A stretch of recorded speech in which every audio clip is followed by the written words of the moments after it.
Good evening friends. ये जो audio मैंने बनाया है कुछ अपडेट देने के लिए बनाया है। इसमें सबसे पहला अपडेट जो रहेगा मेरा वो कि कार्ड पेमेंट के लिए जो है थोड़ा सा इशू है कि आपका पेमेंट हो रहा है लेकिन प्रोडक्ट परचेस नहीं हो रहा है वहां से। ठीक है, तो थोड़ा सा पेशेंस रखिए। अगर आपने ट्रांजेक्शन किया है तो वापस करने की जरूरत नहीं है आपको। थोड़ा सा टाइम दो, कुछ अपडेट चल रहा है सिस्टम में, इसलिए जो है कि वो जो पेमेंट है आपका वो ऑटोमेटिक एक्टिव हो जाएगा। प्रोडक्ट ऑटोमेटिक जो है आपका वो परचेस हो जाएगा अगर ऑलरेडी पेमेंट हुआ है तो। ठीक है, आप सिर्फ आपके पास जो है वो स्क्रीनशॉट लेके रख दो वो ट्रांजेक्शन आईडी का। ठीक है, और वो अभी किसी को भी भेजने की जरूरत नहीं है क्योंकि थोड़ा टाइम दो। हो सकता है कि 2-3 घंटे में जो है वो आपका ऑटोमेटिक जो है प्रोडक्ट परचेस हो जाएगा। ठीक है, दूसरी बात ये है कि जो ग्रुप में जो अभी मैसेज आया था बिग ऑटो क्लब रिलेटेड, तो एक्चुअली मेंटरशिप पूल से जो है कि बहुत से लोगों ने जो है वो आईडीज को पीआईएफ दिया था। तो उसका ये हुआ था कि जो आपको पर्सनल रेफरल मिले हैं तो वो आपके प्लेटफॉर्म में जो है मीन्स बिग प्लेटफॉर्म में जो है वो शो नहीं हो रहे थे, है ना। और जो उनका जो बैलेंस था वो भी आपके पर्सनल रेफरल बैलेंस में वो दिख नहीं रहा था। इसलिए कंपनी को जो है वो वापस से रीरन करना पड़ा था कैलकुलेशन 18 तारीख को। तो इसलिए क्या हुआ कि जैसे संडे का जो पे आउट आया था हमारा, तो बहुत से लोगों ने जो है वो इमीडिएट विड्रॉल लिया था, जो भी उनका प्रॉफिट है उसका या फिर जो रेफरल कमीशन है उसका उन्होंने विड्रॉल लिया था ऑलरेडी। इसलिए जब सिस्टम जब रीरन हुआ, जब वो वापस से जब कैलकुलेशन हुआ है, तो उसमें कुछ लोगों का क्या है कि अवेलेबल बैलेंस जो है वो निगेटिव शो हो रहा है। वो इसलिए शो हो रहा है क्योंकि वो जो अमाउंट है वो आपने विड्रॉल किया है। ठीक है, तो इसलिए जो है वो निगेटिव दिख रहा है आपको, बाकी कुछ नहीं है उसमें ऐसा।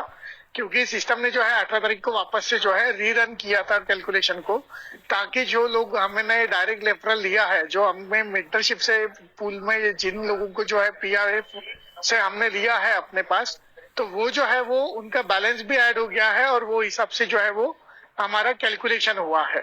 ठीक है, तो हमारे बेनिफिट के लिए ही जो है कंपनी ने वो पहले वो शो नहीं हो रहा था जब कैलकुलेशन हुआ था तो पीआईएफ देने के बाद, इसलिए कंपनी ने क्या किया कि वापस से जो है उसको रीरन किया था 18 तारीख को। इसलिए कुछ लोगों का जो है अवेलेबल बैलेंस में जो है वो निगेटिव फिगर दिख रहा होगा। तो वो जो निगेटिव फिगर है वो आपने विड्रॉल किया है, इसलिए वो निगेटिव दिख रहा है आपको वहां पे। ठीक है, तीसरा अपडेट ये था कि क्रिप्टो रिलेटेड जो है कि बहुत से कंप्लेंट्स आ रही है कि लोग शॉर्ट पेमेंट कर रहे हैं और रामा सर को वो रिक्वेस्ट कर रहे हैं बार बार कि सर मेरा प्रोडक्ट परचेस करके दो, ये ट्रांजेक्शन प्लीज करके दो वगैरह वगैरह। तो मैं उन लोगों को क्लियरली बताना चाहता हूँ कि अगर शॉर्ट पेमेंट रहेगा आपका तो उसकी जिम्मेदारी आपकी और आपके टीम की रहेगी।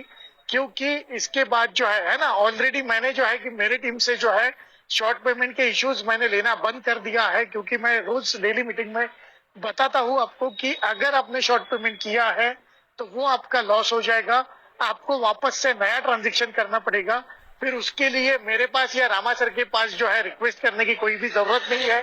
क्योंकि अगर आप दुकानदार को शॉर्ट पेमेंट करते हैं तो वो आपको सामान नहीं देता है, वो रख लेता है अपने पास, है ना। तो यहाँ पे भी वही है कि अगर कंपनी ने कट टू कट अगर आपको दिया है डिस्ट्रीब्यूशन पूरा का पूरा, तो अगर आप कंपनी को $48 $49 अगर भेज रहे हो तो आपका जो प्रोडक्ट है वो परचेस नहीं होगा। उसके लिए जिम्मेदार आप खुद रहोगे, चाहे जो भी नए लोग कर रहे हैं खुद होके, या फिर अगर अपलाइन अगर कर रही है तो आपकी उसके जो जिम्मेदार है वो आप खुद रहोगे।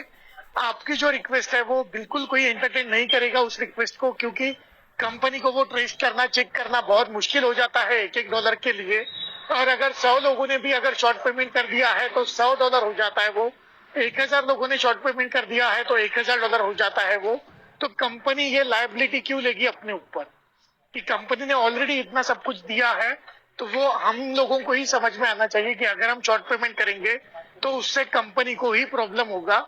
उससे अच्छा है कि अगर शॉर्ट पेमेंट रहेगा तो वो जो है वो आपका लॉस हो गया है, आपको वापस से नया ट्रांजेक्शन करना पड़ेगा। क्योंकि जिंदगी में सिर्फ एक ही बार आपको प्रोडक्ट परचेस करना है, और वो भी अगर आप सही तरीके से परचेस नहीं करते हो तो उससे अच्छा है कि आप प्रोडक्ट परचेस ही मत करो, है ना। अगर करना है तो सही ढंग से पूरा पेमेंट देके ही करना है, अदरवाइज करना ही नहीं है। ये स्ट्रिक्ट इंस्ट्रक्शन रहेगा। इसके बाद एक भी कंप्लेंट जो है वो लिया नहीं जाएगा आपका, चाहे रामा सर हो चाहे मेरी बात हो, है ना। ये जो अपडेट मैंने दिया है वो रामा सर के कहने पे ही दिया है। हालांकि मैं मेरी मीटिंग में डेली ये चीज बताता हूँ, लेकिन बहुत से ग्रुप है जो ये बात को नहीं समझ पा रहे हैं। इसलिए जो है ये लास्ट वार्निंग समझो, या जो समझना है समझो। अगर शॉर्ट पेमेंट रहेगा किसी की भी गलती होने दो, वो आपका एंटरटेन नहीं होगा। लॉस हो जाएगा वो, और तुरंत जो है आपको अगर चाहिए बिजनेस में आना है तो आपको जो है नया प्रोडक्ट करना पड़ेगा, नया प्रोडक्ट परचेस करना पड़ेगा। वो जो ट्रांजेक्शन है वो आपका फेल हो गया है, वो लॉस हो गया है, वो कोई भी आपको रिकवर नहीं करके देगा। और यहाँ पे और एक चीज है कि मार्केटिंग कंट्रीब्यूशन करते टाइम आपको बहुत सावधानी बरतनी है कि जितना दिया है ट्रांजेक्शन उतना ही आपको करना है। 257 255 की जगह पे आप 556 557 करते हो तो ये भी केसेस जो है आज तक तो सॉल्ट आउट हो गए, लेकिन इसके बाद जो है वो सॉल्ट आउट नहीं होगा। इसलिए अगर आपने ज्यादा पेमेंट भेजा है या कम पेमेंट भेजा है तो वो आपकी रिस्पॉन्सिबिलिटी रहेगी। पूरे होशो हवास में रहते हुए जो है हमें ये ट्रांजेक्शन करना है। इसमें जिम्मेदारी जो है कंपनी कोई जिम्मेदारी इसमें नहीं लेगी। अगर ऐसा ज्यादा भी हो जाता है या कम भी पेमेंट करते हो तो उसके लिए हम सब जिम्मेदार रहेंगे। इसलिए जो भी ट्रांजेक्शन करना है होशो हवास में करना है, आपको कोई हड़बड़ी में नहीं करना है, पूरा शांति से ये जो ट्रांजेक्शन है वो करना है।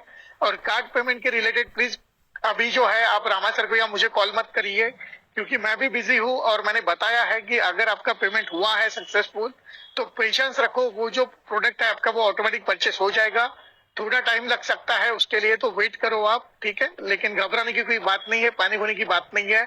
सपोर्ट में मत डालना है क्योंकि कंपनी को ये चीज पता है ऑलरेडी। ठीक है, तो आज के लिए इतना ही था। Thank you so much, thank you everyone.